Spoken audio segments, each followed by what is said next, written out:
ดอุดมรุ่งเรืองงามตาเจ้าน้อยบุญธาวงศาข้าหลวงบวงเชียงใหม่ปกครองหัวเมืองฟ้าทุ่มเทแรงกายแรงใจทุกชาติพันธุ์รวมใจรักษา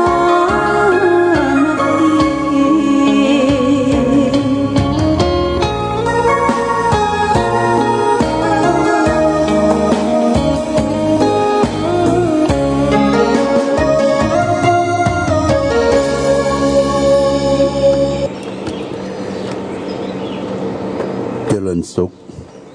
ศรัทธาสาธุชนญาติโยมท่านพุทธบริษัททั้งหลายวันนี้รายการธรรมประทีปส่องต่างก็ได้มาพบปะกับพ่อแม่พี่น้องศรัทธาสาธุชนญาติโยมแห่งครั้งหนึ่งวันนี้เป็นวันศุกร์ที่2 เดือนมิถุนายนวันศุกร์ที่11 เดือนมิถุนายนพุทธศักราช2564ซึ่งตรงกับเดือน10เหนือเดือน8ใต้ขึ้น2ค่ำวันนี้เป็นวันศุกร์วันสุดท้ายของสัปดาห์ก็วันนี้คล้ายเป็นวันเกิดของครูบาเจ้าศรีวิจัยนักบุญแห่งล้านนาไทยที่เราได้เคารพนับถือไหว้สามีอนุสาวรีย์ของครูบาเจ้าศรีวิจัยสร้างขึ้นหลายที่หลายต่างที่สำคัญที่สุดนั่นก็คือใกล้วัดศรีโสดาเชียงใหม่ที่เขาจะขึ้นดอยสุเทพที่น้ำตกห้วยแก้วนั่นเป็นลานเขาเรียกว่าลานอนุสาวรีย์ครูบาเจ้าศรีวิจัยทุกปีก็จะมีการทำบุญอุทิศส่วนกุศลคือแก่ครูบาเจ้าศรีวิจัยเพื่อรำลึกถึงบุญบารมีของท่านณที่ลานอนุสาวรีย์พระเจ้าฝ่างโดยมีมูลนิธิของครูบาเจ้าศรีวิจัยและปีนี้ทางวัดศรีโสดาท่านก็ได้ประกาศว่าจะบ่มีการทำบุญอย่างยิ่งใหญ่เพียงแต่มีการทำบุญตักบาตรในช่วงนี้เวลานี้ก็จะมีการทำบุญตักบาตรพระเนนแต่ญาติโยมที่ไปร่วมกันทำบุญตักบาตรณตรงนั้นลานอนุสาวรีย์ก็คงจะได้ระมัดระวังคือมีแมสมีอย่างปิดหน้าปิดตาทำบุญสุนทานเพื่อเป็นการสืบสานลึกถึงบุญบารมีของครูบาเจ้าศรีวิจัยญาติโยมท่านสาธุชนทีนี้เราก็จะมาลำลึกดูประวัติของท่านเจ้าครูบาศรีวิจัยว่าเปิ้นกำเนิดเกิดที่ไหนนะญาติโยมทีนี้ชาติกำเนิดของครูบาเจ้าศรีวิจัยครูบาเจ้าศรีวิจัยเกิดเมื่อวันอังคารที่11 มิถุนายนพุทธศักราช2421นะปีขานเวลาพบค่ำในขณะที่ครูบาเจ้ากำลังเกิดแม่กำลังเกิดนั้นมีพายุฟ้าร้องรุนแรงจึงตั้งชื่อว่าอินตาเฟือนเดืออ้ายฟ้าร้องบิดาชื่อว่าพ่อควายส่วนแม่ดาชื่อว่าแม่อุสาพ่อควายบิดาเป็นบุตรของนายอ้ายกับนางน้อยธิดาของหมื่นภาคมาตามอคล้องจ้างเจ้ากะเหลี่ยงแดงจากเมืองกันตะรวดีที่เจ้าราพิเลกรัตนภัยพิโรธชวนมาอยู่ลำพูนด้วยกันส่วนนางอุสามันดาของแม่ของต้านนั้นบางแห่งก็ว่าเป็นเจ้าเมืองเชียงใหม่บางแห่งก็ว่าเป็นธิดาหนานใจยาเจ้าเมืองลี้เพียรสุภา สุขตะสรุปว่าครูบาเจ้าศรีวิชัยมีเชื้อสายกะเหรี่ยงแดงจากฝั่งบิดาและอาจจะเป็นเชื้อสายกะแลงกะเหรี่ยงขาวและยองจากฝั่งมารดาก็ได้เมื่ออายุได้18 ปีท่านคิดว่าชาตินี้เกิดมายากจนเพราะในอดีตบ่ได้ทำบุญไว้เพียงพอจึงออกบวชรักษาศีลปฏิบัติธรรมไว้เพื่อประโยชน์สุขในภายหน้าและจะได้โต้ตอบแทนคุณมารดาบิดาทางหนึ่งด้วยท่านจึงลาบิดามารดาไปอยู่วัดบ้านปางศึกษาเล่าเรียนและบวช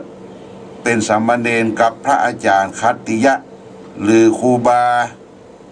แข่งแคะเพราะท่านเดินขากระเพกอายุได้21 ปีจึงได้อุปสมบทในอุโบสถวัดบ้านห้องหลวงอำเภอบ้านห้วงจังหวัดลำพูน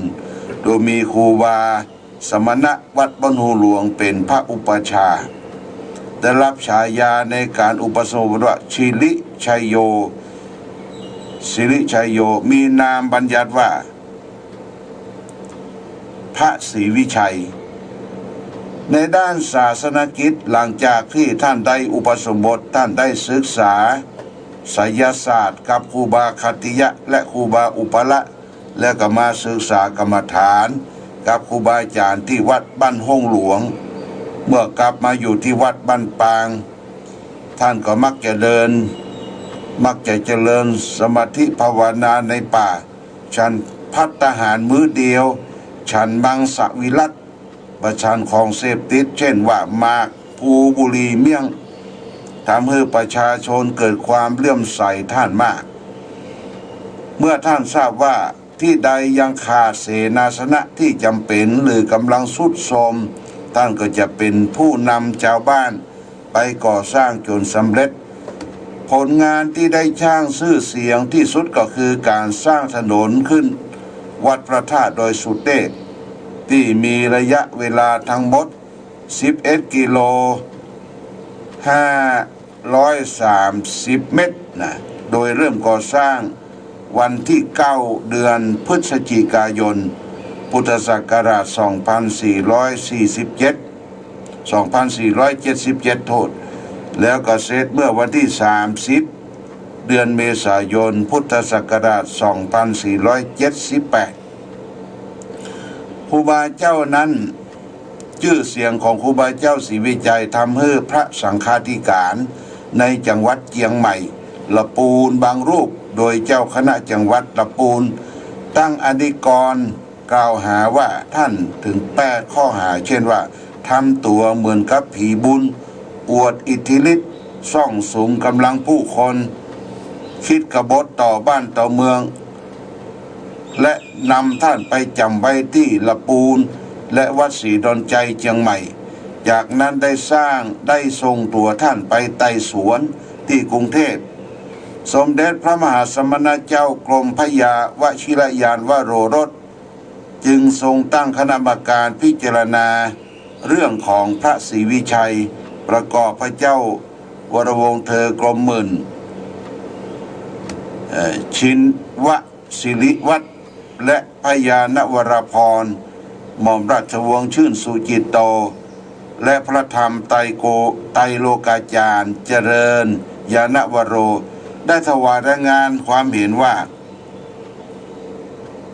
ข้อ 1 ถึงข้อ 5 ซึ่งเกี่ยวกับการบ่ได้ใช้ความร่วมมือฝ่ายการปกครอง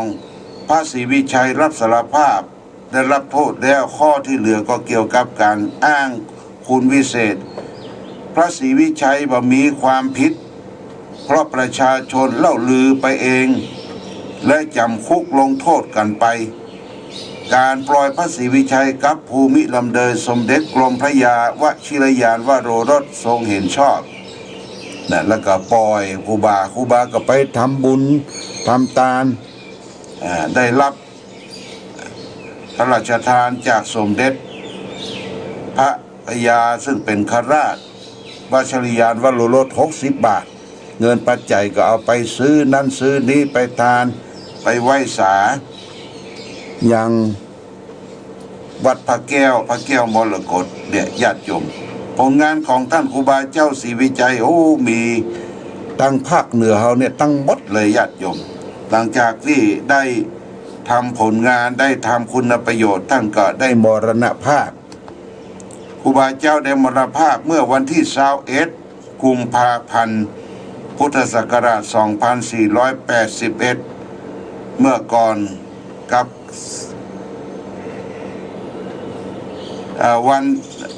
เมื่อก่อนกับศึกศักราชใหม่ในวันสงกรานต์ถ้าเปรียบปัจจุบันก็เป็นต้นปี 2482 ที่วัดบ้านปางอำเภอลีจังหวัดลำพูนสิริอายุของท่านได้60 ปีตั้งศพไว้ที่บ้านปางเป็นเวลา1 ปีจึงเคลื่อนศพมาตั้งวัดที่วัดจามเทวีอำเภอเมืองจังหวัดลำพูนกระทั่งวันที่21 มีนาคมพุทธศักราช 2489 จึงได้รับพระราชทานเพลิงศพโดยมีประชาชนมาร่วมในพิธีพระราชเพลิงศพจำนวนมากและประชาชนเหล่านั้นได้เข้าแย่งชิงอัฐิธาตุของท่านครูบาเจ้าศรีวิจัยตั้งแต่ไฟยังบ่มอดบัสนิทแม้แต่แผ่นดินตรงนั้นก็กลายเป็นพระเพลิงที่ยังผู้ที่ยังมุดเข้าไปสักการะไปเอาอัฐิธาตุขี้เต้าต่างๆของท่านที่เจ้าหน้าที่สามารถรวบรวมได้ก็ถูกแบ่งออกไปเป็น7 ส่วนนะอัฐิธาตุขี้เต้าของท่านแบ่งไป7 ส่วนแบ่งไปบรรจุตามสถานที่ต่างๆทั่วแผ่นดินล้านนาดังนี้ส่วนที่1บรรจุที่วัดจามเทวีส่วนที่2บรรจุที่วัดสวนดอกเชียงใหม่อาทิธาตุส่วนที่3บรรจุที่วัดพระแก้วดอนเต้าลำปางส่วนที่4บรรจุที่วัดศรีคมคำพะเยาส่วนที่5บรรจุที่พระธาตุจ้อแฮเมืองแป้ส่วนที่6บรรจุวัดน้ำหูแม่ห้องสอนส่วนที่7บรรจุที่วัดบ้านปางอำเภอลีจังหวัดลำพูนปูชนียสถานลายนามปูชนียสถานที่ครูบาเจ้าศรีวิจัยได้สร้างได้บูรณะเนี่ยญาติโยมลายนามกูและสารูปอัฐิครูบาเจ้าศรีวิจัยสถานที่สำคัญอันที่เกี่ยวกับครูบาเจ้าศรีวิจัยก็จะมี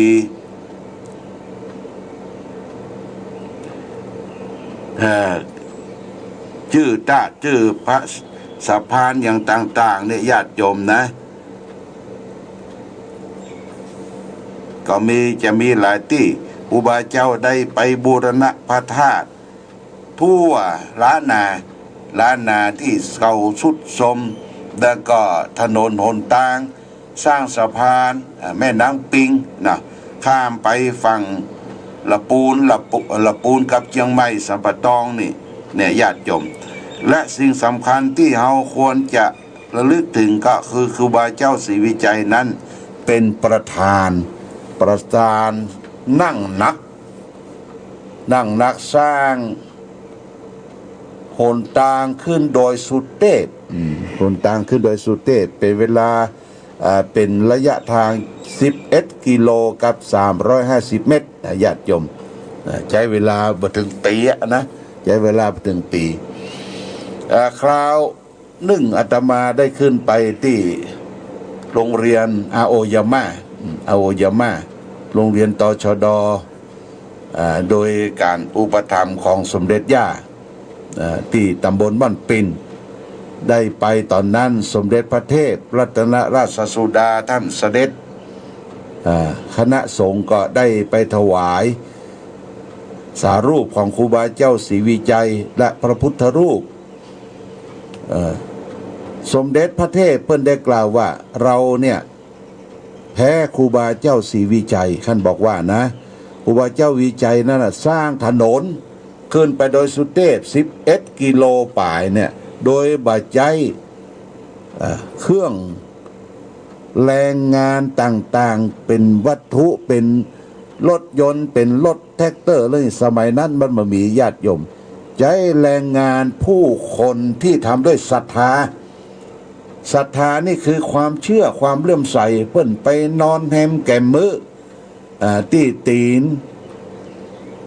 วัดศรีโสดาเปิ้นตั้งที่หันก่อนวัดศรีโสดาเปิ้นจะไล่ไปเป็นวัดวัดศรีโสดาวัด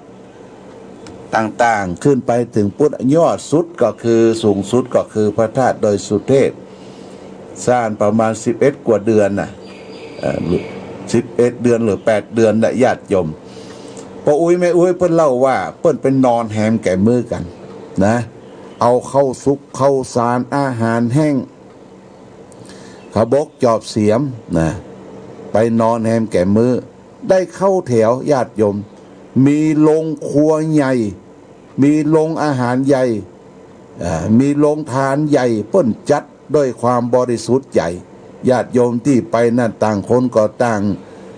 เสาะสันปัญหามาด้วยตนเองโดยเฉพาะอย่างยิ่งพี่น้องเรียกว่าเป็นกะเหรี่ยงขาวกะเหรี่ยงแดงนะอันนี้ก็นับถือครูบาเจ้าศรีวิจัยไปนอนแฮมแก่มมือกันครูบาเปิ้นบ่ใจได้ไปบกดินสินอย่างขึ้นนาเปิ้นไปยืนพิจารณาเพ่งแล้วก็ชี้แล้วก็เข้ากรรมฐานแล้วก็นั่งนักคำว่านั่งนักนั่นก็คือเปิ้นจะไปกินไปตามสมัยนั้นมันเป็นเงินแถบเงินสตางค์เนาะสแตงเงินแถบเงินอย่างจนเป็นปิ๊บญาติโยมได้เอามาเลี้ยงดูปูเสืออาหารสำรับกับข้าวสุกข้าวสารอาหารแห้งปดโตเปิ้นเล่าลือกันว่ากอขึ้นอย่างม่อนดอยนะจนว่ากินฉันบะเสี่ยงพระเนนที่เลื่อมใสก็ไปบวชกับครูบาก็บวชเนนฮื้อนะถึงว่า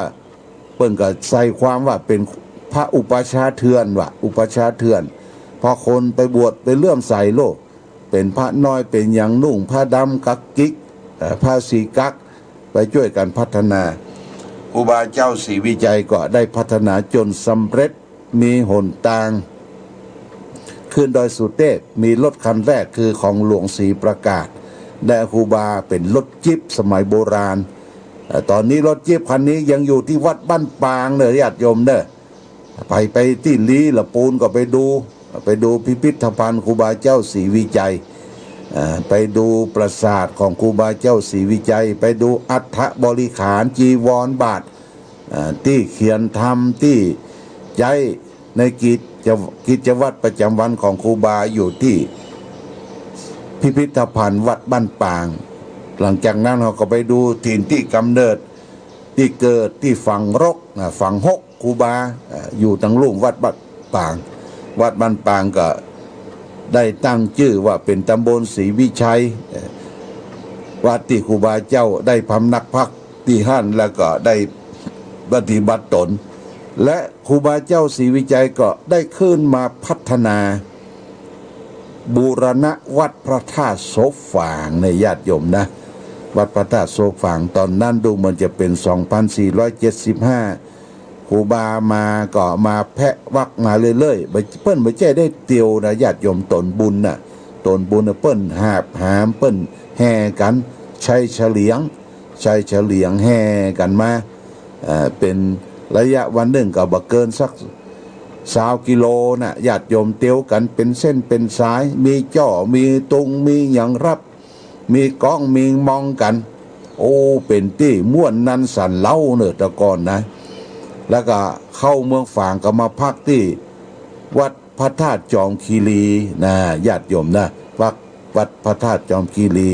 จากวัดพระธาตุจอมคีรีก็มาพักที่วัดอุดมมงคลแม่คาแล้วก็เปิ้นเดินทางมาจะมาฉันเพลที่เมืองฝางที่น้ำบ่อสาวาอย่างที่เล่าให้ฟังว่าครูบาเจ้ามายอบฉันเพลแล้วก็มาแวะพอน้ำบ่อสาวาแล้วก็มาฉันน้ำพริกตาแดงกับผักต้มมีโยมคนแก่คนหนึ่งเอาบะกอกมาถวาย2 ลูกครูบาก็บีบบะกอกใส่น้ำพริกตาแดงลูก1เสร็จแล้วก็อธิษฐานจิตเอาบะกอกตั้งข้างไว้ทางขวามือ ว่าขอบกอกนี่จงงอกจงเงยบกอกต้นนี้ยังมีอยู่เนอะญาติโยมแต่เวลาเบิ่นนานละ90 กว่าปีละบกอกตัวนี้ยังงอกเงยและออกลูกออกดอกออกผลเป็นประโยชน์เป็นบกอกยาครูบาเจ้าศรีวิจัยอยู่ที่สำนักปฏิบัติธรรมวิปัสสนาณบ่อสวาหลังจากนั้นครูบาก็เดินทางด้วยเฉลียงได้ไปบูรณะวัดพระธาตุศพฝางญาติโยมที่ได้ชื่อว่าวัดพระธาตุศพฝางนั้นก็เพราะเมืองฝางเขานี่เป็นเมืองแปลกจะได้ญาติโยมน้ำฝางไหลขึ้นน้ำปิงไหลล่องทีปันน้ำอยู่ที่ดอยโหดโฮญาติโยมนะถ้าไหลไปทางใต้เปิดห้องไว้แม่น้ำปิงไหลขึ้นทางเหนือไปว่าแม่น้ำฝางแม่น้ำฝางไหลล่องไปบรรจบพบกับแม่น้ำกกแม่น้ำกกที่ฮั่นกับเปิ้นได้สร้างวัดใหญ่ไว้ที่ฮั่นวัดใหญ่วัดที่ใหญ่ที่สุดคือวัดศรีสุขญาติโยมวัดศรีสุขที่เป็นวัดเก่าโบราณสถานมีวิหารมีอันเสาวิหารเนี่ยสมัยกรุงศรีอยุธยาขนาดอ้อมบะจอดญาติโยมเป็นดินหน้างัวเปิ้นเอาก่อเป็นเสาวิหารหลังจากนั้นครูบาก็ไปบูรณะวัดพระธาตุศพฝางซึ่งเป็นปูชนียสถานอันสำคัญสมัยสร้างโดยพระเจ้าที่เรียกว่ามาปกครองเมืองฝางในสมัยนั้นญาติโยมนะก็สร้างสำเร็จและครูบาก็ว่าได้ปิกตั้งเก่าคือก็ร่องไปเจียงไฮ้เหรอแต่ก่อนเป็นท้องเกียงนะกอไก่เกียงไฮ้ล่องไปเจียงไฮ้ไปแวะบูรณะถ้ำต่างๆจนพดเจียงไฮ้แล้วก็ล่องไปพะเยาพดพะเยาเนี่ยอันนี้เป็นเรื่องที่ผลงานของครูบาเจ้าที่ได้ร่วมสร้างวัดพระธาตุศพฝางสร้างในสมัยพระเจ้าพรหมมหาราชดูญาติโยมนะก็บูรณะสำเร็จแล้วก็พระครูบาเจ้าก็ล่องไปตามน้ำก๊กไปพดปุ้นพดเชียงรายแล้วก็ไปพะเยาไปบูรณะพดไปเผียวลำปางแจ้ห่มทั้งหลายทั้งปวงเนี่ยเขาก็ได้อาศัยบารมีของครูบาเจ้าศรีวิจัยเป็นที่กราบที่ไหว้สักการะบูชาวันนี้น้อมระลึกถึงครูบาเจ้าศรีวิจัยเน้อญาติโยมเน้อ